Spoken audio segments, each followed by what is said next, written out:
Hello everybody, welcome to Stories, Treasures, and Tea. I'm Marion and I want to welcome new people here. I want to welcome the people that have been with me the whole time with us, this community. It's wonderful. Last week I was not here. We had a bit of a blip because our little Lilibet, she swallowed a great big grape. We were just on the street. There was one grape on the street. I didn't see it until it was in her mouth. I thought, and she ate it so quickly. We had to, we gave her a little charcoal, which was suggested by one of our subscribers here, which I really appreciated, Allison. And we did that, but we had to go to the vet. I called the vet. My actual vet had just left, so they said we had to go to emergency. So we did, and they got that grape up, and then they sent us home with some liquid charcoal for her. She's fine, but apparently grapes are quite toxic. Some dogs can tolerate them, but because she's so small, we had to do something in a rush. So that's what we were doing last week. But what I'm going to do with Stories, Treasures, and Tea this week, I'm going to begin with stories. I'm going to do, we're going to talk about somewhere that we went that was very interesting. And then I'm also going to take you with me to do some thrifting. And I'm also going to talk about some afternoon tea etiquette. So stay tuned for that. It's kind of a mixture of things. It's like a talk show, I think. I don't know if that works out with the YouTube algorithm, but we're gonna go with that. So I'm gonna start with stories because my two daughters took me to this very beautiful exhibit at the art gallery in our city. And what it was a very special indigenous artists that do beading. And beading is quite an important part of the indigenous culture. So they brought this exhibit to our town and we were able to go see it. And it was just amazing to see the amount of work, and it looks very tedious to me, but so many beautiful pieces.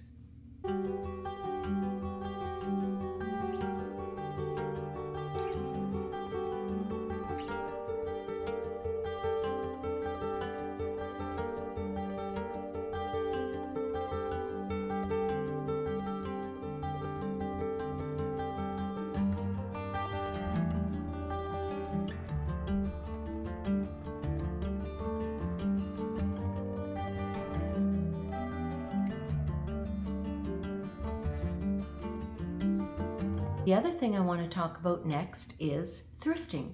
Let's go thrifting together. And here we are at one of my favorite shops.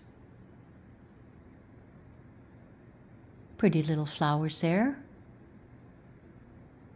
Not too busy today.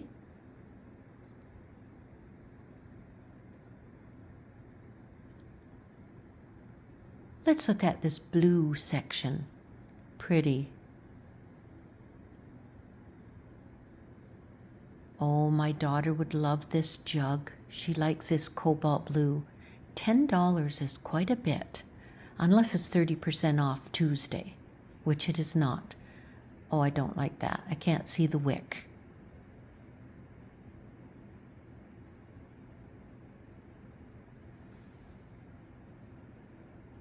And here we are at some white. Oh, there's a fancy teapot. Very ornate.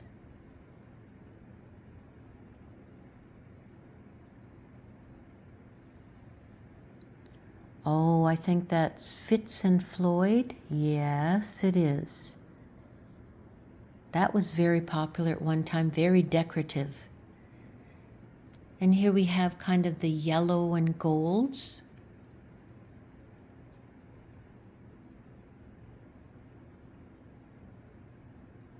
Another little teapot there. Oh, I think that is Murano glass. Oh, isn't that a cute little bird, seagull? be nice for a cabin. Oh, I like that teapot.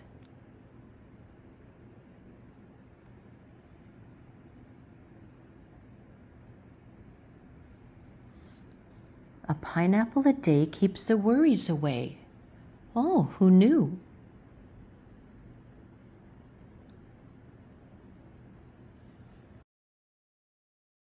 So as you saw in the one video, there was an Irish teapot, and I got it. Here it is. The reason I got it is because somewhere in my childhood we had this. I think it was my grandmother's. It's not a really expensive make. Like, there's a Irish pottery that's called Belik, and that is very expensive.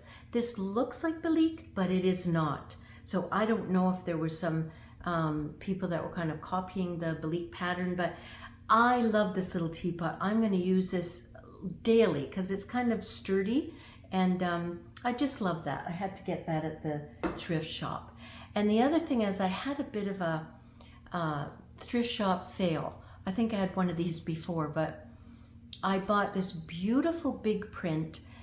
It was like on canvas, and it was kind of you know, looked like it was water resistant, which I had one of these before that I put out on my deck, and I had it for 3 years, and then it faded after 3 years in the sun. But this one was just beautiful. So I put it out on the deck and enjoyed it for 2 days.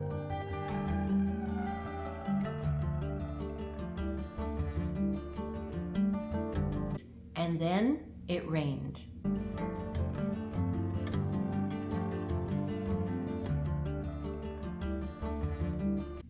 And now we're going to talk about afternoon tea etiquette, because as you may know, we are going to England in September, so I wanted to brush up on my etiquette for afternoon tea as well. But the main thing is just to enjoy it, just to have fun. Like, there are some things that are kind of proper, but really they want you to have fun. So that's the most important thing. Welcome to our afternoon tea. And it is afternoon tea, it's not high tea, as many of us have got mixed up with that before, because it sounds like high tea is most important and formal. But if you go out to a tea room and they have the 3-tier tray, that is afternoon tea. High tea historically was for the working staff, and it was like about 6 o'clock, and they would have like roast beef and things more hearty like that. So this is an afternoon tea, and we're going to begin by talking about the napkin. So with your napkin, what you do, proper etiquette, is the fold goes towards you. So with your napkin, the fold goes towards your body. That's the first thing. The other thing is the pouring of the tea. So if you have other people at the table with you, which you likely will, first you would offer to pour the tea for them. It's kind of a natural thing to do, and that's what you would do. And then generally at a tea room, the tea is loose leaf tea.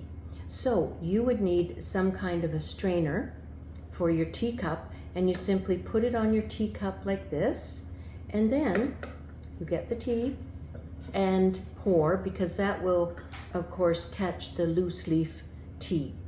Pour it into your tea after you've offered to pour for your friends. And then the next thing is, when you pick up your cup, do you pick up the saucer and the cup as well? It depends on the table.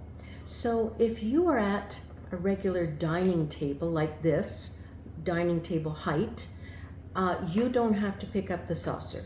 You just simply pick up your cup. That's the one thing. The other thing is, if you are at a coffee table, like a lower table, then you would definitely pick up the saucer and the cup.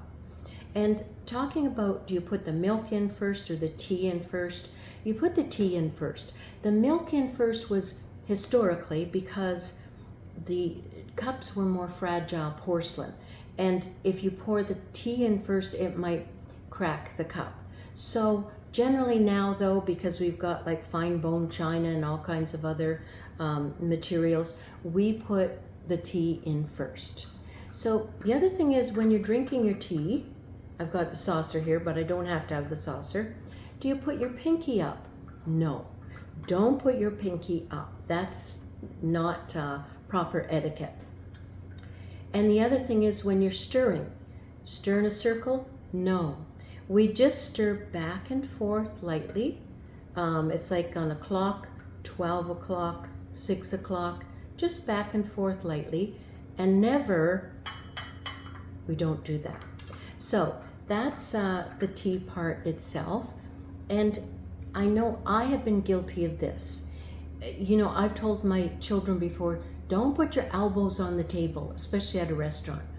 But I have done that when I've been speaking to somebody, and you know, you feel like you're more delicate and you're talking, but really your elbows are still on the table. So no elbows on the table for proper etiquette. And on the tray, we have the bottom layer. I don't know if you can see it. It's a 3-tier dish that I got at a thrift shop, which was a really good deal.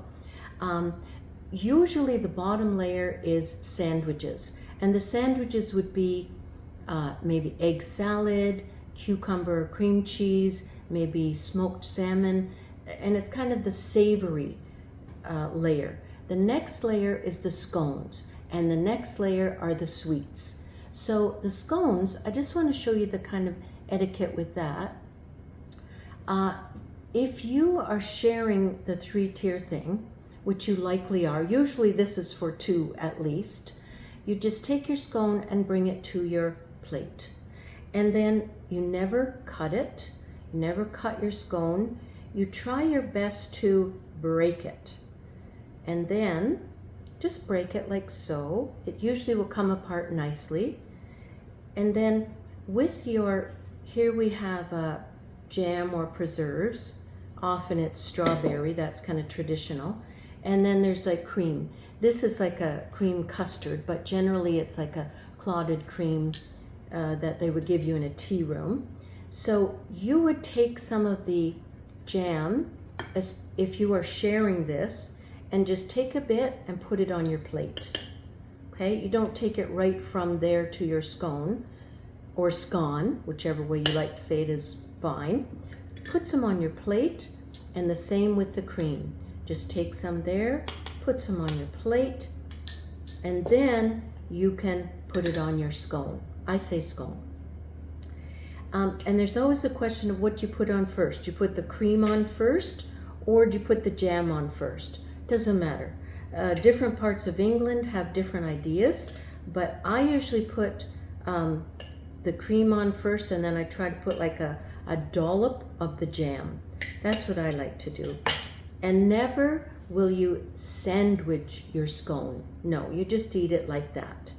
So that's a basic tea etiquette that I know of. If you know of any other tea etiquette ideas, let me know. So I just want to end with this beautiful quote that I saw. I'm just going to call it up here. And this is what it says. You come home, make some tea, sit down in your armchair, and all around there's silence.